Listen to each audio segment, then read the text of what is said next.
Welcome back to another episode of After Dark. Tonight we have a creepypasta titled I Went to the Address on My Fake ID. Written by Jake Wick. Sit back, relax, and rest your eyes while we get into it. The following is a written confession obtained by the FBI, which have been leaked to the public. Reader discretion is advised. Our mission, to give young people a chance to experience adulthood. Man, they almost make it sound noble. That's what I thought as I scrolled through the About section of idlord.com, a site, based in China I believe, that sold fake IDs like hotcakes. It was surreal looking at something like this, some site that sells phony driver's licenses to kids with inspiring sales copy. I was 18, at this time, and 4 of my friends and I wanted to get one of those group deals on fakes. $60 per person, something like that. If you went solo, it was north of 100, and since all of us were on board we thought, what the hell. After doing some research on some shady sites on how best to concoct the info on your fake, I was ready to place my order. Step 1, use your real first name, but a fake last name. This means that a bouncer won't toss you to the curb after your friends have been calling you Jake the whole time in line, even though the name on your ID says Fabio, or some shit. The fake last name. Well, come on, no need to explain the reasons for that. My real name is Jake Dalton, so I use the name Jake Norman on my fake ID. Step 2, use the age 21. Though it's generic, it's a common age, and there are lots of people who are, in fact, 21. No need to stretch your age. Step 3, your picture. Make sure there's even lighting. I actually once knew a guy who got busted because, on his ID photo, half his face was covered in shadow. He had no idea. And why would he? He was a stupid 16-year-old. Step 4, the signature. Just make it look like you're not in kindergarten. Oh, and make sure it's the fake name you came up with, and not your real name. Step 5, the address. This trips some people up. Some people make up a completely fake address, but then they don't remember it when a suspicious bouncer asks them.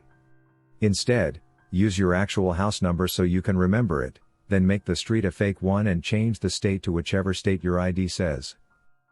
Okay. Easy enough. So, I got my fake in the mail, checking the mailbox profusely over the next couple of weeks to make sure my parents didn't intercept my package, and it looked great. I live in Asheville, North Carolina, and my fake ID was a Tennessee driver's license, the state which borders mine.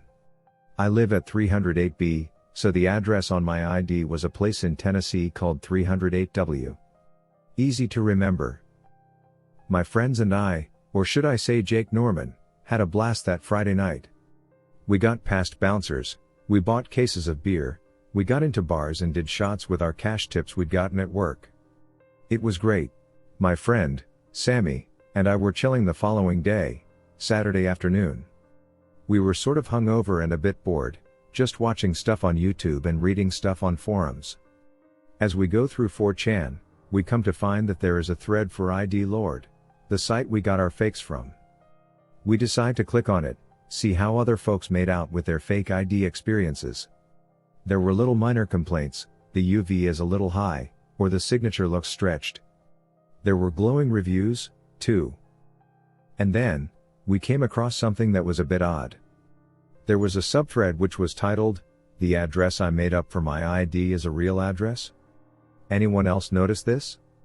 What followed were a half dozen comments claiming the same thing. Naturally, Sammy and I went and looked up the address I had made up. There it was on Google Maps.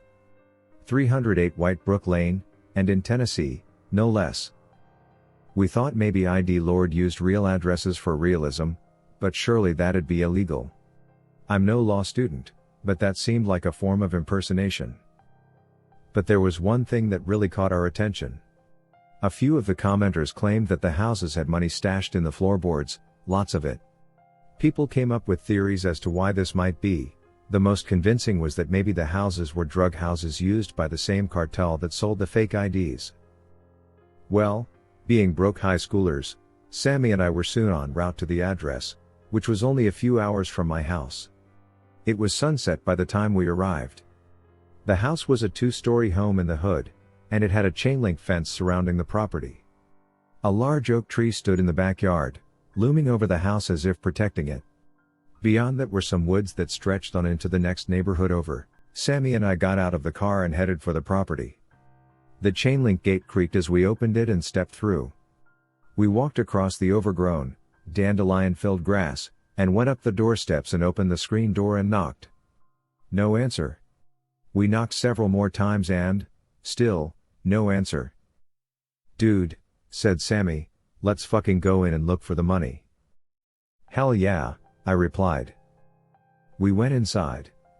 The place had furniture in it and it seemed as though someone was still living there. But everything was covered in a thick layer of dust, and we were never more than 3 feet from a cobweb, so we were fairly certain the house hadn't been lived in. Still, we had our doubts. "I don't know, man," I said, "we might be trespassing." "Look," said Sammy, "I ain't passing up on a boatload of money. Let's tear this place up, find it, and get out of here. No one's lived here for years. Look." Sammy ran his finger across a mantle, displaying the wad of dust that had snowballed onto his fingertip. "See?" he said. Yeah, I replied. "All right, let's get to it." We tore the place up, threw up couch cushions, rummaged through drawers, peeled away molding, put holes in the walls. It was dark now and we were about ready to give up and just go home. That's when we heard something. It sounded like a television. "Shit, dude," I said. "Is that a damn TV?" Sammy and I stared at each other with our jaws agape. Our shocked, open mouths were pits of darkness. Our eyes were bug's eyes. The sound of the TV was coming from upstairs. "You think someone just left it on?" Sammy asked, stupidly. "Oh my god, dude," I sighed. "We're fucked. Probably some old person who can't hear a thing. Only one way to find out." Sammy and I crept up the stairs. Each step creaked, and each time it did, we winced like we'd been pinched. Whatever was playing on the TV was a commercial, but I was pretty sure it was a super long infomercial, because it sounded like the same voice had been talking for the past few minutes.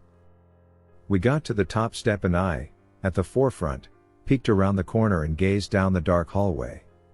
The hall stretched for about 20 feet and there was a door at the end. Blue light flickered beyond it. "The TV, I presume?" I whispered. Sammy and I crept down the hall. "Excuse me?" I called. Sammy shushed me and slapped my shoulder as his eyes went wide. "The hell you doing?" he hissed. "We're really sorry for being here," I said, ignoring Sammy. "We thought the place was empty. We got the wrong house, and..." My voice drifted off as we listened for a response. Nothing. We arrived at the end of the hall and pushed the door open. The room was empty. But, it was what played on the TV that was truly haunting. The TV was an OxyClean type infomercial, with some guy shouting at the camera in an excited way. "At ID Lord, we value you," the salesman shouted. "You get to create a new you that is of legal age. A you that gets to party with the adults, get into clubs, or order a beer at your favorite bar. Get together for a group purchase, and get 50% off your..." Sammy and I looked at one another with big eyeballs. "What the fuck?" I asked. "Let's go," said Sammy. "This is..." We turned around and there he stood. Or should I say, there I stood. It was me. Even in the shadows, I could see that it was me that stood across from us. Either I had a twin, or something had occurred that was beyond my comprehension. I couldn't speak. I could barely breathe. I went into a state of paralysis by fear. Me, the other me, wore the same clothes I'd been wearing in my fake ID photo. The hair, that was the same too. Something else matched, too, the facial expression. When I had gotten my photo taken, I just gave a little half smile. And that was the expression the other me had plastered to his face, unmoving, unblinking, not even a twitch. "Who are you?" I said. Still holding the same facial expression, the other me spoke. You know who I am. You're me. No. You're Jake Dalton. Yeah. I'm Jake Norman. I was gonna pay you a visit, tonight. But it looks like you came to me. Before Sammy or I could do a thing, Jake Norman lunged for Sammy. My evil clone pounced on him like a tiger and bit into his neck. My God, the gargling noise that erupted from Sammy's throat, that mix of screaming and bubbling blood. Sammy! I shouted. I tried to pull Jake Norman off of him, but the clone was firm as a statue, and pulling on him was like trying to uproot one from the ground. I backed away and got ready to run, just as Jake Norman lifted his blood-stained head and glared at me. I shrieked and booked it toward the stairs. I glanced over my shoulder just in time to see the other me roll onto his back, prop himself up, and proceed to spider walk after me. I flew down the stairs. The other me did that freaky spider walk down the steps, faster than any human could go in that position. I yanked open the door, ran to my car, and hopped in. As I put the keys in the ignition, Jake Norman slammed his face up against my window and pressed it to the glass, hissing as he ran his tongue along the glass. I started up the car and sped away. I went to the police immediately. I told the cops to go to the house and they'd find his body. When they did, they found nothing. Not even a bloodstain. I was suspected for Sammy's disappearance. I was eventually exonerated, but everyone still looks at me like I did it. I know what everyone is thinking. They think I'm a murderer. I think I'm gonna have to move, probably to another state. But those are the least of my worries. Jake Norman is still out there. And, by God, he's coming for me. I know, sooner or later, he'll come looking. And he'll find me? Fact is, I would have been better off in prison. Thank you for tuning in to another episode of After Dark. If you enjoyed this creepypasta, please tap that subscribe button below. It helps our channel to grow and allows us to continue making new content. Thank you.